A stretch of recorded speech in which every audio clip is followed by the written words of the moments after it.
Hey, welcome back to a brand new video. In today's video, I'm going to be responding to YandereDev's video talking about how he feels about the game being in development for 7 years. Now, I watched a little bit of this video and it got me so angry that I just decided I had to make a response, so I immediately loaded up Google Docs and started scripting. So today I'm going to be going through this video and I haven't seen the full thing, so to be completely honest, this could go either way, but let's just see what happens. Basically, I'm going to give him a chance, hear him out, and I'm sure his justification is going to be absolutely incredible, as everyone expects from YandereDev. Now, I know very well that this will burn my bridge with YandereDev. I'm completely aware of that. I was going to do a documentary with him, but it simply isn't worth it. I watched the start of this video, and as far as I can tell, he's basically admitted to lying to everyone. And I am not making a documentary giving anyone any justice for people apparently lying about them, when, as far as I can tell, everything claimed about YandereDev has been relatively true to some extent. So, today, let's get right into it. Before I begin, if you're new to the channel or haven't already for some reason, in which case you're probably from the Yandere Simulator community and probably already hate me, but I think you'll enjoy some of my videos. So make sure to go down below and click subscribe. You can always unsubscribe later if you don't enjoy anything else. These videos take a lot of work and I post every single day, so if you want to support the channel, that would be highly appreciated, and I'm aiming for 25,000 subscribers in the next 2 months. So if you can help me get there, that would be insanely appreciated. Also, check out my other social medias, like my Twitter, linked in the description. I'm really trying to aim for 3K on there. That would be really cool if you could go check me out there. And also, make sure to support all the artists involved in these videos. You'll see them on screen right now. That support would be incredibly appreciated. They do an incredible amount of work for this channel, and I appreciate all of the support they've given me with all of this content. Okay, I think that's everything. Let's get right into the video. In June of 2014, I made it possible to drag corpses in Yandere Simulator, and I quickly noticed that I could stand on top of dead bodies. This made me wonder if it was possible to gather a bunch of corpses into a pile and use them as a stairway to climb over walls. I tried it, and it worked. I thought it was funny, so I posted a video of the corpse stairway, and I got a lot of responses. A few people actually suggested that I should stop developing Yandere Simulator and start developing a puzzle game about stacking schoolgirl corpses on top of each other. That is quite possibly the worst idea I have ever heard. How could you take a game concept you had about a whole story and decide, oh, well, maybe you could just make a puzzle game with dead bodies? Who is going to play that puzzle game? I'm sorry, but that puzzle game is not going to get any attention because nobody wants to play a stack dead bodies puzzle game. That's so bizarre, and it would lose its novelty in about half a day. It's like Yandere Simulator has at least maintained some viewership across the years that it's existed. This puzzle game wouldn't. This puzzle game would be gone within like a week. One person in particular said something memorable that has stuck with me for years. He said, "When you are developing a game and you accidentally discover something that is way more fun and interesting than your original plan for the game, you should abandon your original plan and start building your game around the new discovery you made." Why would this still stick with YandereDev to this day? This is quite possibly one of the worst suggestions I've ever heard. Oh, if you just have a other idea you want to explore, abandon and completely scrap your previous work and start anew. Firstly, you'd never ever finish any project with that viewpoint, because at some point you're going to get burned out on that project, and you'll probably think up another idea that you'd love to try out. And you'd probably just scrap all your work and do that other idea, and you'd never ever finish a game. Also, this would possibly make sense if you were early in development or making a simple game, but YandereDev has had Patreon backers for years now that have been paying thousands a month, with the understanding that with this pledge of money, they would be seeing 100% of YandereDev's working time put into Yandere Simulator. You'd have to refund all of those people that have been scammed out of their money and misled if that was the case. When I read that post, I immediately said, "No way! I'm not going to change my priorities every time I see something cool. I'm going to stick to the original plan." But I did not stick to the original plan. Well, who would have fucking guessed that one? You're telling me the same developer that's been making a game for 7 years and hasn't even got a single one of the rivals completely finished yet is the same developer that hasn't been sticking to the plan they promised, apparently dedicating 100% of their time to this game. You're telling me that's why they kept going back on all their goals and never achieving their objectives in time? You're telling me that's why it takes them several months to code pathfinding on a character? No way! I would have never guessed. YandereDev, you see, there's a clear problem with your whole process to Yandere Simulator. You could have made Yandere Simulator in less than a year. All you'd have to do is hire a few other people with the money you were making from Patreon, and just use simple placeholder assets and code everything around it. Finish the core functions, and then add the sprites, like most people would conclude. You don't need to bug fix every build, you don't need to be worried about any of that stuff. You're simply wasting your time and taking it up with completely pointless things. And because you haven't stuck to your plan, you've been lying to and scamming the people on your Patreon that have been paying thousands for months, expecting 100% of your time to go into the game, and finishing the game. Instead, that's not what they got. So, I don't know how you expected anyone to continue funding your game for 7 years and not at some point go, wait a minute, there's something wrong here. Maybe the fact that the game still isn't finished and you're claiming you're dedicating all your time to it, yet all we see is a bunch of bug fixes and sometimes, on a rare occasion, a really difficult, apparently, feature to make like snap mode gets implemented into the game. A very simple function of just a bunch of different animations playing when you kill a when you kill a random person in the skull. I don't know why you pretended for so long that you were spending all your time on this, and I don't know why you weren't just honest with the people giving you money and supporting you for the past 7 years. It just shows such a lack of trust, and I don't know how you expect to get that trust back. Ain't nobody gonna fund your Kickstarter anymore, because they can't trust anything you're saying, because every time they've placed trust in you, you've lied to them. The Yandere Simulator that exists today is completely different from the game that I designed back in 2014. Why? What made me deviate so much from the initial plan? Let me take a rough guess. I don't know, let me just throw a little ballpark idea out there. Maybe it's because you're an inexperienced developer who refused to work with a company like TinyBuild and has continued implementing completely irrelevant features like the Easter eggs menu into your game instead of just concentrating on the actual focus. You had no experience going into this, yet sold yourself to be some kind of professional developer that knew what they were doing because in the past you'd worked in game companies, probably as some sort of very new, very inexperienced coder. When did my priorities change? Well, it didn't happen for any one specific reason, or at any one exact moment in time.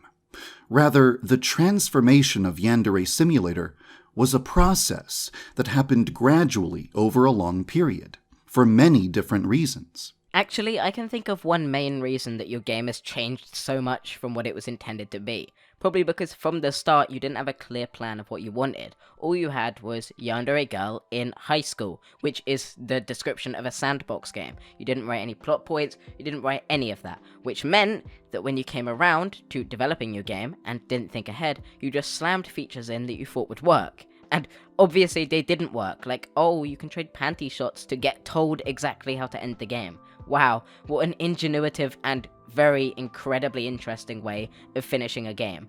Being told what to do and then just following those steps. You should have just taken the Hitman approach where they subtly hint you with little icons on screen that basically tell you how to do it or allow you to take advantage of like the Yandere vision to basically get a simple idea, and then you could work your way around to try and figure out what you've got to do with a bunch of attempts like in the Hitman game. Instead, you decided to just give people the conclusion as long as they take lewd photos.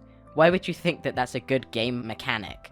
You clearly at no point ever planned any kind of idea for what you wanted to do with this game, and as such you've ended in the position you are now, which is completely lost and completely trapped in your own awful creation that can't even sustain 60 FPS. If you go back and look through the oldest videos on my channel, you'll notice that almost every upload was about the latest feature that had been added to the game. Kidnapping, then senpai, then teachers, then pushing girls off the roof, then poisoning, then drowning, and so on. I had a list of every core feature that the game needed in order to be complete, and I was going down that list, implementing every feature one by one. I moved directly from one task to the next, making constant progress towards the completion of the game. During this period of time, I thought of Yandere Simulator as a checklist of tasks to do.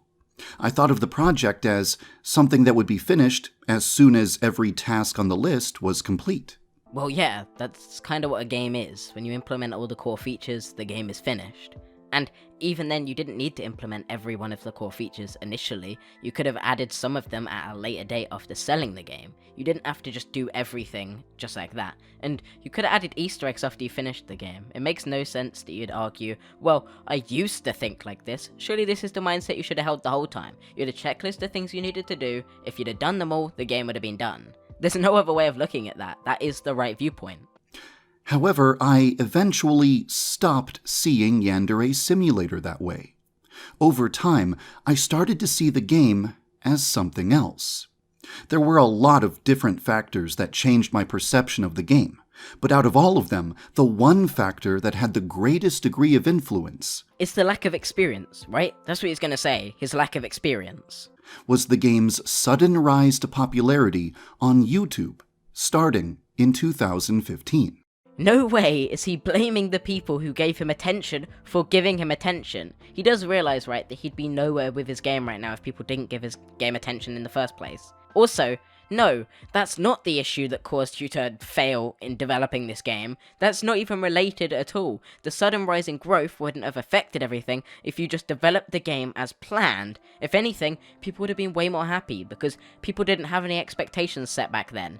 If you'd have just grinded through the game and added all the features people wanted, the game would have been finished in no time, and people would have stayed following the game. People would have continued their series, like can be seen with games like Subnautica with Jacksepticeye, and your game would still be somewhere. You wouldn't be recognized by almost everyone as a failed game developer. You let the growth and sudden success warp your view, because that is not the reason that your game failed. That's not even related at all. Why would this sudden growth in some way stop you from being able to follow the same checklist? Why would it affect anything? People had no expectations for you at the start. As long as you didn't oversell what the game was, if you'd have just gone with it simply and let people have fun with it while you were developing it, it would have been done in no time with no issues. You are your game's biggest problem. To be completely honest, you remind me a lot of the developers behind Cyberpunk. They themselves set the bar so high for that game that when it eventually flopped and dived straight into the ground, it could only be attributed to their own mistakes. You need to take responsibility, YandereDev. Don't blame people for following your game. Being able to watch people play the game I was developing was an eye-opening experience. I got to see what parts of the game were confusing to people, what features people enjoyed the most, and I got to hear people talk about the features they wished were in the game. Releasing a new build of the game, then watching people play the latest build on YouTube, and then making improvements to the game based on what I saw in those videos was a positive feedback loop that quickly became my daily routine. This is what game companies do when they allow open beta testing for people to play their games so that they can see some of the things that people want tweaked. However, rarely is it that they change anything drastic or add a bunch of new features because of this review, because they make the game they want to make at the end of the day. Call of Duty doesn't randomly just add some stupid feature because some YouTuber and their random arbitrary number of subscribers said that they would love to see this feature. That's not how game development works, and why would that ever allow you to make a better game? You just end up adding a never-ending list of features to your game. You can add some, you could add like a cool few Easter eggs or whatever. You did not need to add as much as you added. There is no excuse, except for you being incapable of having some sort of self-restraint, it appears. It was so rewarding and so fulfilling that it began to affect the way I viewed the game. Instead of seeing Yandere Simulator as a checklist of tasks to complete, I started seeing the game as something that should constantly be updated and improved based on what I observed from the fan base. Listen, if that's the game you wanted to make, you should have been upfront about it and said that that's the type of game you wanted to make instead of the game you originally promised. Instead, you've just kept driving on this game for years with people hoping and praying to see some sort of end to this nightmare. You haven't once been completely honest with your audience and been like, this is actually the game I want to make. I want to make a game that you guys enjoy, so just tell me features you want to see in the game, and I'll add those features to the game. Instead, you kept promising these goals that you were never attempting to achieve. As such, people were just getting more and more dissatisfied, and while you saw people getting more and more dissatisfied, you continued to do the same thing over and over instead of just finishing the game. When you saw that people were getting mad at you, when you saw people were mocking your inability to develop, you, instead of deciding to actually focus on the game, because that was clearly what people wanted, decided to continue with this stupid cycle that nobody wanted. Nobody asked for that cycle. Nobody ever wanted to just see more and more features added with no end to the game. People wanted a game that had an ending. That's what people were looking for. When I saw how much fun players were having with a mod that allowed them to pose the game's characters, I decided to add new functionality to the game that would help players be creative and build scenes. Or people could just use the already made mod to do so. It seems like YandereDev doesn't want any modding to go around his game, so instead whenever he sees a cool mod he just makes it himself, which is stupid. He could just work with the actual modders to implement their version, which would take practically no work, but instead of doing so he just decides to recode the exact same thing again that people would get from a mod to add into his game that it has no need to be in. Like this posing mod, why does that need to be in Yandere Simulator? People could just mod that in. It's like, this reminds me of when he started banning people from using certain mods because apparently he was getting bug fix reports about those mods. I don't think that's the real reason he banned them, to be completely honest. To be 100% with you, I think the main reason he wanted those mods banned is because he wanted to be able to make those mods himself, so that people would think that he's doing more work than he is by just copying someone else's homework that they made in a mod for his own game. Like, he could do exactly what Valve did with, for example, games like CSGO, where there was a developer that modded one of their games to have the CSGO functionality. Valve then hired those people to just basically work on that for them. Why did YandereDev not see people modding and go, hi, I'd love to work with you. If you want to put your mod into my official game, that would be cool. Instead, he just decides to code it himself. It makes no sense. When I saw how much fun people were having with the game's murder mechanics, even though the game lacked an official rival to kill, I decided to add a new gameplay mode, where the player is given missions to kill specific students while meeting strict criteria, so that people could enjoy the act of eliminating targets and completing objectives even without a rival in the game. He mentions that people were having fun with the sandbox killing abilities, so he decides that he's just going to make a new game mode for that. Why would you do that before the game's even finished? Focus on finishing your main game mode, then work on the side ones, or hire other people to do the side ones. Why would you just stop focus on the main game because you want to implement one random feature because a few people had fun with the already existing killing mechanics? I don't think many people have played a lot of that mission mode. I know that people played it at the start, but it was just a feature that was kind of fun for a little bit. People enjoyed the fact that the game was kind of sandboxy. People didn't want the game to just become this kind of mission thingy if it meant that it was going to take away from the core focus of the game. How about instead of just adding shit to the game, you actually asked your audience what they wanted before you did it? When I saw how much fun players were having by creating challenges for each other, such as killing all of the students at school in alphabetical order, I decided to make those challenges official, complete with new music and new features to make the process more enjoyable. Again, that didn't need to be official, especially before the game was even finished. You could just get modders to do that for you, or you could hire other people to concentrate on that while you focus on the same game. Seems like YandereDev's biggest problem is that he doesn't realize he can have other people to work with him, and when he tried to get other people to work with him like TinyBuild, he fired them almost immediately because they started doing things better than him. It's like, it makes no sense to me that YandereDev decides that I want to work completely on my own, and then gets mad that he's not getting anything done when he works completely on his own, and keeps sidetracking himself with these things that people don't want or aren't asking for. Modders could just as easily do exactly what you're doing, and you could concentrate on your main game. Yandere Simulator didn't need an alphabet killing game mode. It simply didn't. Whenever I saw people find creative ways to enjoy the game, I couldn't resist the urge to enrich the experience for them. And whenever I heard people describe what they wanted to see in the game, I couldn't resist the temptation to make their wishes come true. As time passed, Yandere Simulator started to feel less like a checklist of tasks and more like an amusement park that I should fill with as many cool attractions as possible.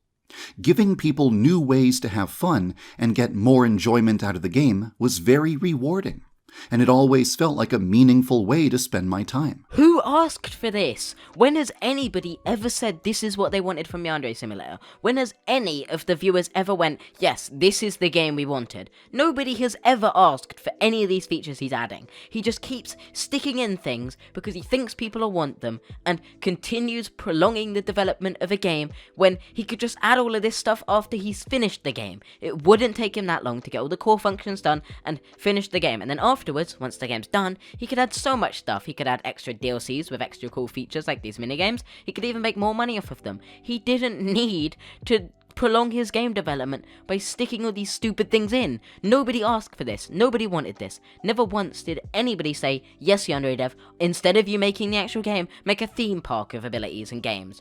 Nobody asked for this. When my YouTube channel took off and became way more popular than I ever expected, I felt an immense amount of pressure to upload videos on a regular basis, and to give each video higher production values than the last.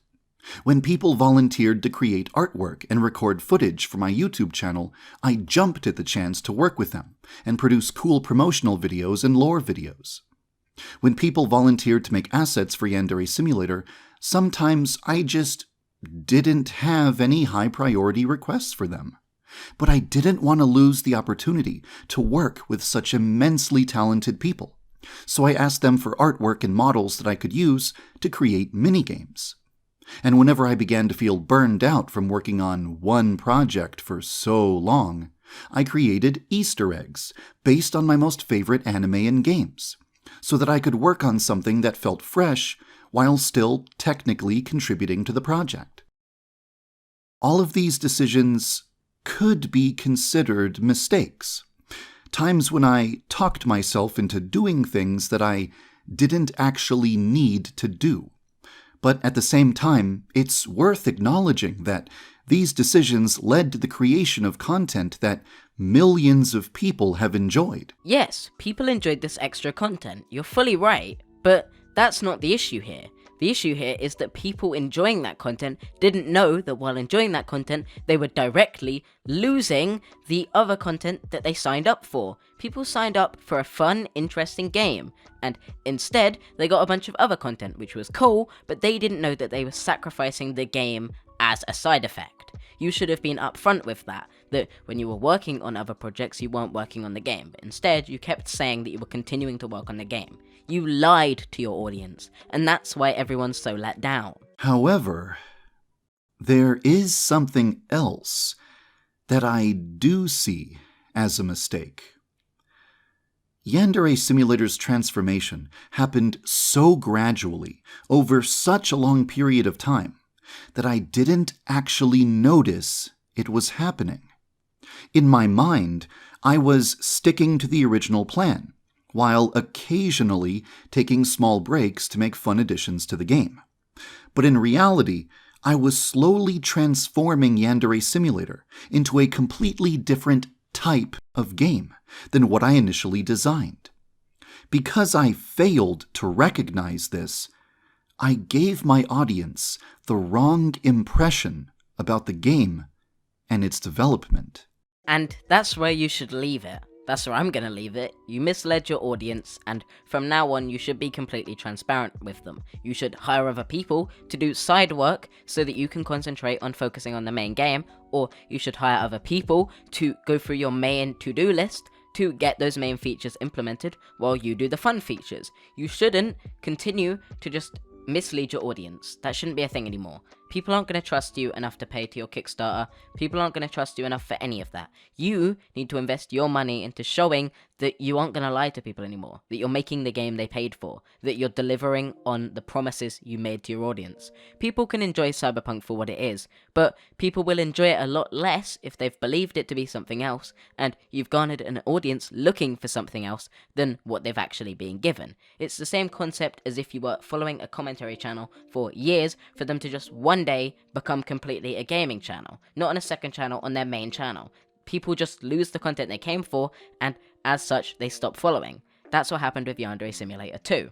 But that's where I'm going to end this video. If you have enjoyed it, make sure to leave a like and subscribe for more videos just like this one. They take a lot of work, as you can probably tell by the runtime of this video and the amount of visual work that's gone into it. So I'd appreciate if you could show me some support. I've probably put about 10 to 15 hours in this video, so your support would be highly appreciated.